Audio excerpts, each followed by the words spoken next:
В 2001-2002 годах в Абхазии поднялся большой ажиотаж.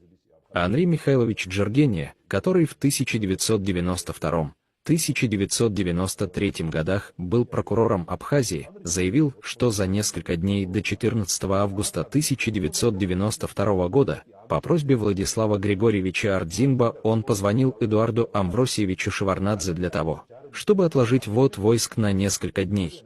После этого заявления его спросили: то есть этот вопрос, ввод войск в Абхазию, с вами был согласован, поскольку вы просили отложить ввод войск на несколько дней.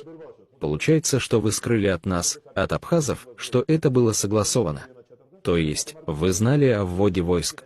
Если это также было согласовано, как во время Тенгиза Ипполитовича Сигуа и военного совета, когда ввод войск в феврале 1992 года прошел спокойно, тогда почему не сказали об этом нам, абхазам?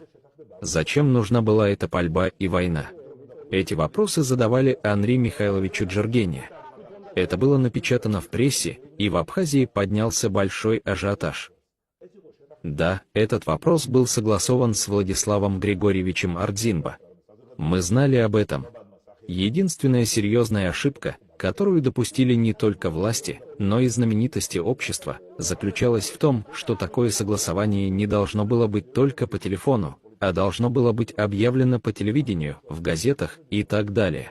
Конечно, это была деталь, но война назревала долгое время. И тогда говорил я и сейчас говорю грузинским политикам не допускать таких ошибок, которые потом будет трудно исправить. Мы не смогли избежать войны, хотя знали, что еще во время Никиты Сергеевича Хрущева хотели присоединить Абхазию к территории России, но тогдашнее абхазское руководство, во главе с Михаилом Тимуровичем Бгашба, будучи первым секретарем Абхазского областного комитета Коммунистической партии Грузии, сделало все для того, чтобы этого не произошло. Он поставил в курс дела первого секретаря Центрального комитета Коммунистической партии Грузии Василия Павловича Мжванадзе. Это было в начале 60-х годов. Руководитель тогдашней Грузии, Василий Павлович Мжванадзе, любимый для многих человек, очень старался, и ему удалось заблокировать эту тему в Москве.